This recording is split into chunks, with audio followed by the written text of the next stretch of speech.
So the overhead squat in and of itself is not technically a functional movement. There are very few instances in which you would probably have to employ an overhead squat to get through something in day-to-day life. However, we love using the overhead squat because it checks off so many facets of functional fitness. You need shoulder mobility, shoulder stability, shoulder strength, core, hip mobility, ankle mobility, knee mobility, and strength. So you have to be strong and stable in all facets of the body in order to be able to execute an overhead squat correctly. So when we load someone up, we find out really quickly whether or not they have something going on and where we need to be spending most of our time to help address their issues. Many trainers have been in the industry know that one of the most favorite quick back pocket assessments is the overhead squat assessment. Even though if it's done with a light PVC pipe, you can find out real fast if someone has movement compensations or if they have mobility limitations. But as we start to add even just a little bit of load, we can see how the body changes. I've seen plenty of individuals who have a PVC pipe, they do it swimmingly, and the moment we give them a very light barbell, all of a sudden their technique changes because the body has no idea how to handle that load. And so we spend a fair amount of time going over technique before we get people to that point. So when we do the overhead squat, typically we're taking the bar from the rig. And first and foremost, we need to make sure we have adequate shoulder mobility to figure out where your overhead squat ideally will be is to establish what we call the snatch grip. So the snatch grip, I'm gonna have the bar in front, and the more I widen my hands, the higher the bar is gonna sit on my body. We want that bar to be in what we affectionately call the hip pocket.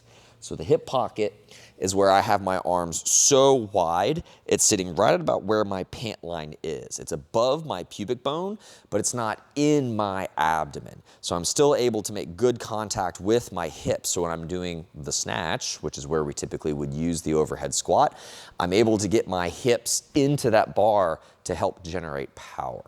But for our purposes, we're gonna look at the rings or the neural marks to help establish or find a good point of reference for where the hands are gonna go.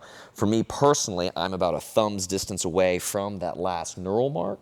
And so whenever I grab a bar, I know I can get my hands in the exact same place every time. So once you figured out where your snatch grip is, then we'll typically set up in the rig. So I'll approach the rig, step underneath, place it on my back, and step out. Because if I try to establish my snatch grip first, my hands are gonna be right where the J-cups are. So I'm gonna step out, then, as I've already established, I'm about a thumb's distance from those neural marks, and now I have my snatch grip established. From there, we jump that bar over the head from a behind the neck push press. Then we're gonna set up the feet shoulder width apart, soften those hips and knees, add in that slight tilt as we initiate the squat, just like we would with a normal squat by sending the hips back, eyes staying straight ahead as we keep that bar balanced overhead, and then squatting all the way back up, doing as many reps as indicated, bringing that bar back on the back using good form by meeting that bar halfway, then absorbing that shock with the legs. That way I don't have to use my arms to control the bar down, bringing the hands in so that I don't pinch my fingers, and bringing the bar back into the rig. And those are essentially the nuts and bolts to the overhead squat. So when we teach the overhead squat, we always start with something light. So that way we don't have to worry about getting injured and we can feel where our body ought to be as we go through the motion. When you squat, obviously you have to understand how to squat first before you can overhead squat. But when you squat, I'm not staying completely vertical with my spine. I'm softening my hips and knees, sending my butt back. So already out of the gate, I'm already tipped over slightly. This allows me to keep my weight in my heels, so that way as I squat down, I can keep my chest proud and my shin and spine stay parallel with each other. If I go down and I'm having to bend over a whole bunch and my shins are vertical, these are not parallel lines, and so now I know, something's up because my knees are not able to pass beyond my toes, and so now I might have an ankle limitation that I need to address. So, as I'm going through the overhead squat, I establish that snatch grip, bring that bar overhead. I have to think about tilting. One of the big things I talk about is that overhead activation. When most people overhead squat for the very first time, or they get very little guidance on how to do so, they just put the bar overhead and they try to drop right into that squat. Well, from here, even though I'm vertical, I'm already balanced precariously on my toes. So there's no way I'm going to be successful in my endeavor in trying to lift heavy weight like this.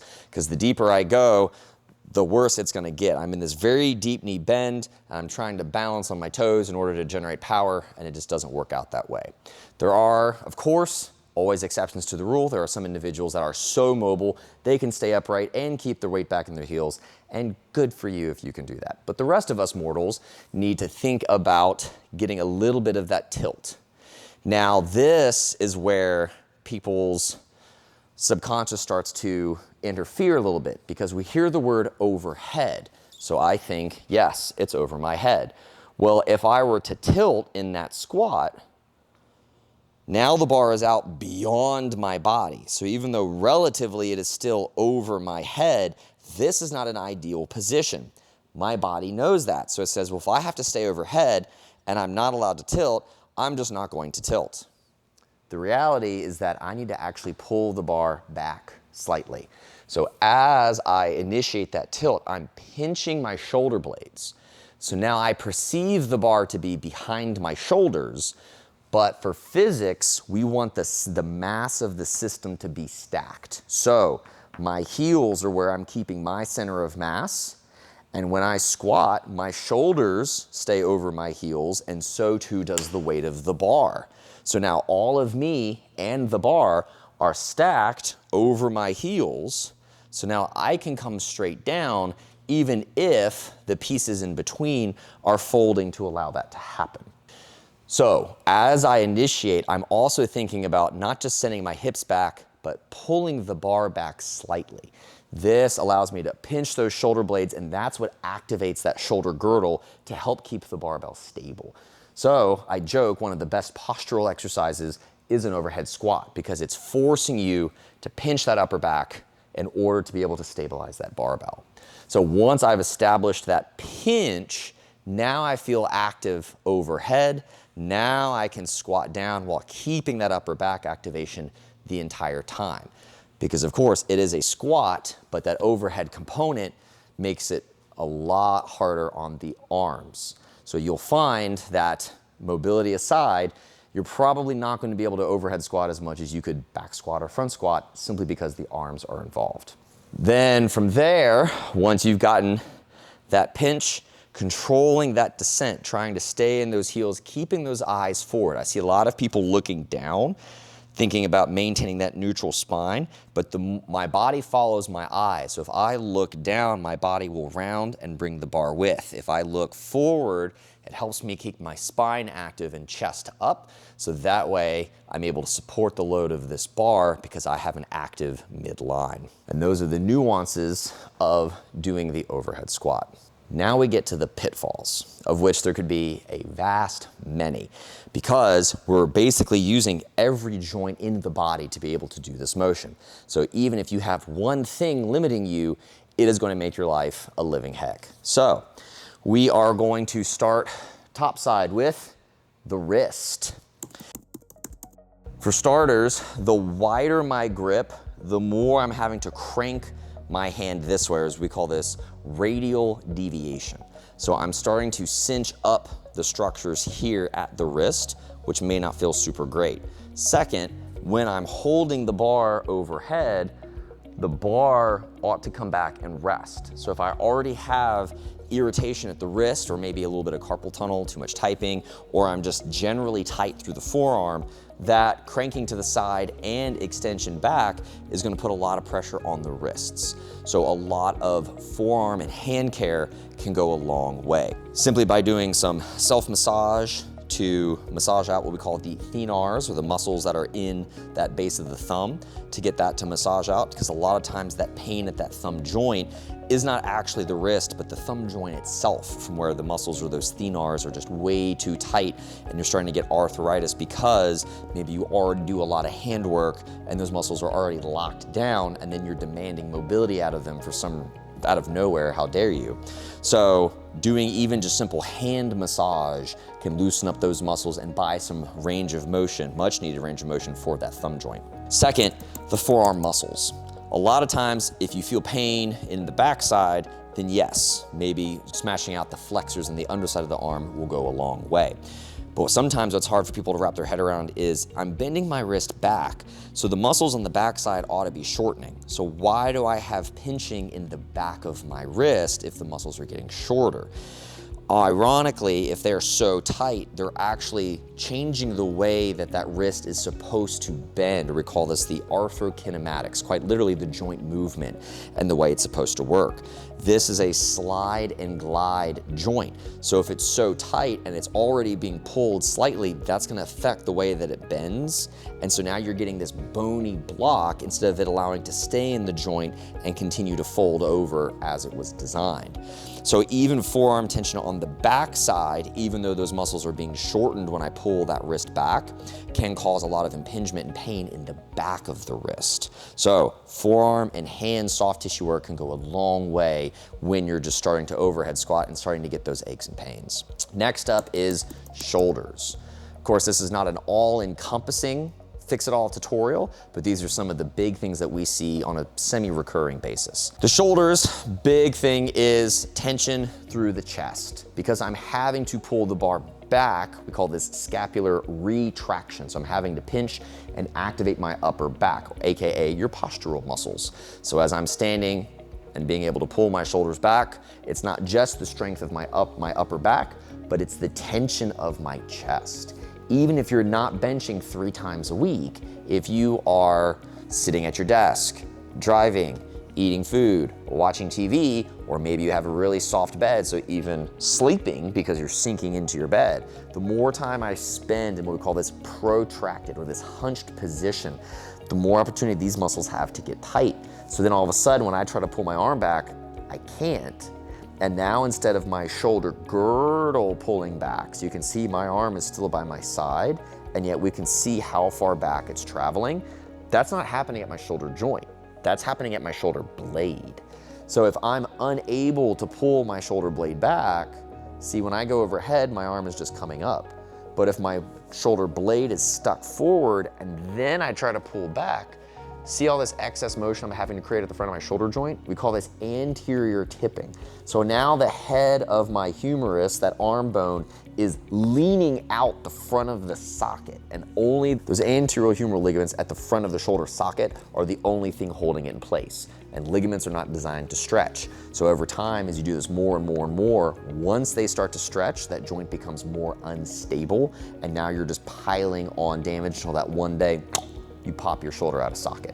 So we do a lot of soft tissue work and force people to come back into position to make sure that they can hold that PVC adequately. Your dead giveaway for whether that is your problem is when you hold the barbell overhead. You've already established your snatch grip, but the moment you go overhead, you go, and you widen your hands out so far because it feels so uncomfortable in the shoulder, you've got no business putting weight over your head and then trying to squat, because your shoulder mobility is essentially non-existent. And if you're trying to hold the bar where the weight belongs, there's no reason why you should be out there. You better serve spending that time doing the shoulder mobility with a lighter PVC and using that to force yourself down. A fun exercise that we do constantly is our pass-throughs. I take a PVC, I start very nice and wide with my grip, keeping those elbows locked. I bring my shoulders up, back, light touch in the back, retrace that path and back down. So that goes for the full range of motion, but one that really targets the chest and tight anterior component of the shoulder girdle is what we call chest bursters. So I start with that bar on my back and I just try to drive the bar directly backwards. So I'm going exactly from that comfortable shoulder position, getting into almost where I need to have this bar when I do my overhead squat. And then I can scoot my hands just a little bit closer. And the closer my grip, the more it's gonna start to challenge my shoulder mobility. And now I'm basically low key working my way from having my hands all the way out on the bar to having them where my snatch grip ought to be. So even doing this in between your sets. So let's say it's overhead squat day. You've got no business doing overhead squat. Well, you can still work on your squats, but in between, you could be actively doing a lot of these shoulder opening exercises, because stretching is a lot like exercise. It's sets and reps. So if you just do a quick stretch at the end of class or at the end of your workout for maybe 30 seconds, you're not gonna get any gains. But if you spend 5 sets of 10 doing stretches like this in between your working sets when you're gonna be resting anyways, you can be moving the needle on that mobility component while still getting your gains in the process. So we use the pass-through and the chest bursters to try to improve that shoulder mobility, so that way I can get my hands into the snatch grip position and still be able to support that load and not be restricted by my anterior shoulder mobility. Then we have mid-back. So your mid-back does need to stay active, because when I tip over, I have to stay extended through the spine, because when I'm under load, when you put heavy load on my shoulders, gravity, if I just relax, my body will crumple forward into this flexed position.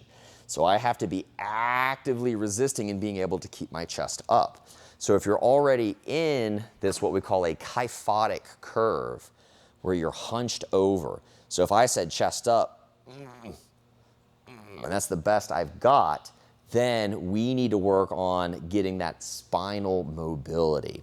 So being able to loosen up some of those structures that might be stiff, so that way we can get you to extend through that spine, so that way I can hold that bar overhead in a much safer position. First is the T-spine, as we say, smash. So using like a peanut or 2 lacrosse balls kind of duct taped together.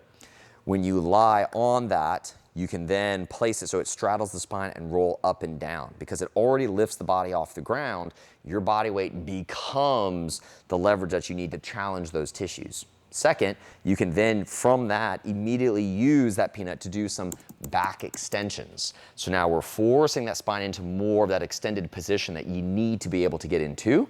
And again, hey, if you're back squatting, throw that in between. So you're still able to work strength in the legs, but now we're challenging that back and shoulder mobility. So we're using our time appropriately so we can keep moving the needle and getting to where we want to be. So that's for good soft tissue work for the thoracic spine. And then of course we have loosening up by thoracic mobility, doing some thoracic twists, like doing a tabletop with a twist, doing what we call the bretzel or scorpions, things that are gonna loosen up and allow for better mobility in that rotational plane, have carryover into the extension. If my joint is limited in one range of motion, then it'll get tight in that range of motion that bleeds over and restricts the other planes that that joint is supposed to move. So my spine moves in lots of different ways. We have spinal flexion and extension, we have lateral flexion side to side, and we have rotation.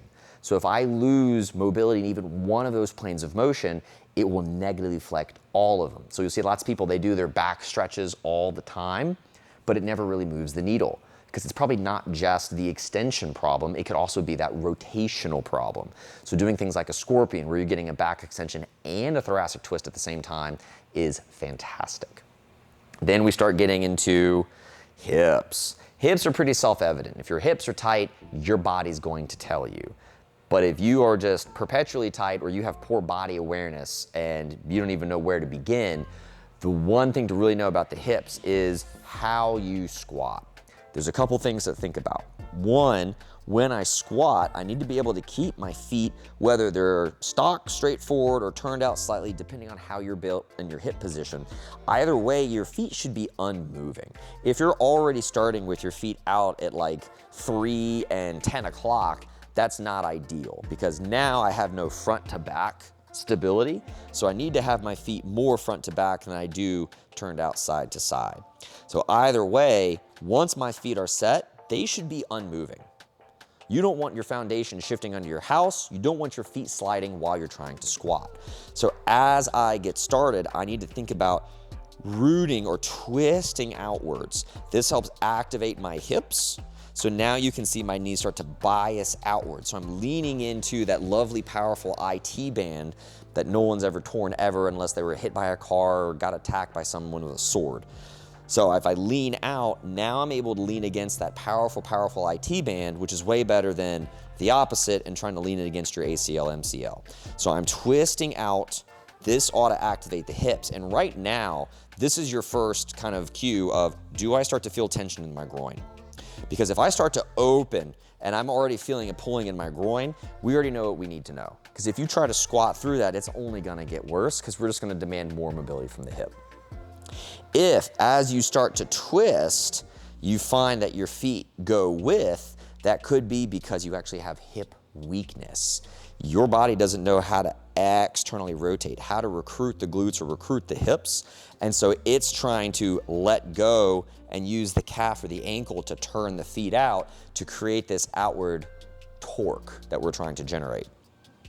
So out of the gate, pushing into those hips, getting that twist, and as I start to come down, second we have is knees. My knees ought to be, even though I'm starting back, they ought to be continuing to travel forward. So we always hear arguments about knees and toes. My knees should start to go beyond my toes right at about parallel. So right as I get to here, my knees should be in line. And as I continue to squat, they should continue to have to go forward so I can keep my center of mass over my feet. If I'm all the way back in my heels, you can see not only did my knee pull back, but now I had to round my spine and reach forward so that way I wouldn't fall on my bum. Because now my mass is so far back, I need something to go forward to counterbalance that just to stay on my feet. So when I get low, I need to be able to come forward. In this bottom position, my knees, even though I started over my feet at the top, when I get to the bottom, my knees are out to the side. So if I don't have this groin mobility, my knees cannot track outward, and that groin is going to start to pull my knees in, which, as already established previously, is bad news bears on the knee joint. So once we're in this bottom position, we've got knees, we've got our groin, we've got our hips going. Finally, we have the ankles. So if you know you're supposed to be forward and letting the knees go beyond the toes, but they just don't. So you feel like every time you start to get below parallel, you have this feeling that you're just gonna fall over backwards. Usually that's a giant red flag for ankle mobility. So as I squat, not only is my knee going forward, it's also going outward slightly. So if I'm squatting and I'm getting this pinching sensation, or it just feels like my knees stop, and the more I sit, the more I start to fall backwards, there's your dead giveaway. What we use for individuals is the pole squat. The pole squat is nice because you can actually even use the inside of a door frame, but ultimately, I hang onto a pole, I lean back, and now I can shimmy down and get into that bottom position. So now I can let my legs completely relax so they can get a much better stretch because they're not having to hold me up. Second, it gives me leverage to now pull myself into that position that I'm constantly being pushed out of. So just by virtue of getting here and forcing myself into the position I want to be in, now I'm starting to challenge some of those tissues that might be tight that are trying to pull me back out. I can even leverage my elbows on top of my knees so that way I can sit on my heels, and as I pull, my arms are helping to push my knees forward to challenge my ankles even further. Now, not all ankle problems are created equal. If your ankles are just stiff and tight, you'll feel a calf stretch, and voila, your diagnostic has become the stretch, and that's easy peasy. However, you might be getting a pinching sensation in the front of your ankle. If that's the case, then it may not be as straightforward. It could be ankle capsular tension. So if you rolled your ankle, or you're in a boot, or you sustained some kind of injury and you had to stay immobilized for some period of time, that ankle capsule may have tightened up. And so using something akin to like the voodoo floss or doing some ankle distraction stretches would help that move the needle. The other thing that can be a common issue that I've seen, especially if you have someone who did a lot of running in the past, is this tiny little booger right down the front of your shin called the tibialis anterior. So if you pull your foot back, you can feel that muscle pop up just a little bit, because that's all it does is pull this foot back, or as we say, dorsiflexion. Just like in the wrist, If you got that pinching sensation because these muscles are tight, it causes the joint to bind and move improperly. So if this muscle is tight, it prevents that ankle from where the shin bone meets my foot from sliding backwards, because the joint is supposed to slide and glide. If I want my joint to stay, or if I want my shin bone to stay in the joint, which is now my made up representation here in the palm of my hand, it will have to slide backwards as it continues to roll. So it does this. But if I just roll without sliding, it rolls out of the joint. So the joint has to, as we say, slide and glide. So it's moving as it's rolling. So if I'm very tight in the front, so the joint kind of looks like, we'll say this, where there's bony structures in the front, if my joint doesn't allow me to roll back because it's being pulled forward, it runs into that bony surface in the front of the ankle joint. So as I crank it back, the ankle can't escape out the rear, so it rams into the front, and voila, you have pinching in the front of your ankles. And so we need to smash, do some soft tissue work to loosen up that muscle in the front, so that way it's not pulling nearly as hard. And then we need to add a little bit of length, doing the anterior tib stretch. So when you're doing the stretch, you want to make sure that that top of the foot stays on the ground. So as I grab and pull back, if my foot lifts, I'm no longer challenging the ankle joint. I'm just cranking it back for basically no reason. So I need to keep my weight on my heels, so that way as I pull back, I'm opening the front of that ankle capsule, because I'm going to this deep, deep plantar flexion, but I'm also elongating this muscle, that tib anterior, as much as possible. So now I'm getting a nice capsule stretch, but also stretching out that muscle that could be negatively affecting what we call the arthrokinematics. So holding that as indicated, doing both sides, and then giving it the old college try once more. Coming back into that bottom position of the pole squat, pulling yourself forward. Now when I try to do that stretch, do I feel pinching? Even if it's a little bit less, you know you're on the right track. And even better, if I pull forward and all of a sudden I feel a stretch now and there's zero pinching, hey, now we've really moved the needle, and now just good old classic stretching of the calves will go a long way. So those are a lot of the nuances to overhead squatting. We've covered the technique, we've covered the points of performance, and we went through a lot of the pitfalls or things that tend to slow people down, because nobody's perfect. So if this is your first time trying to do overhead squat, or maybe you've been at it for some time but you never really knew what the culprit was preventing you from being wildly successful at it, now you have a lot of back pocket ideas to go after and to help maybe even assess or do a diagnostic on what is your culprit, and then how to go about changing that. Again, the overhead squat in and of itself is not a functional movement. You'll probably go your whole life without ever having to use it outside of the gym.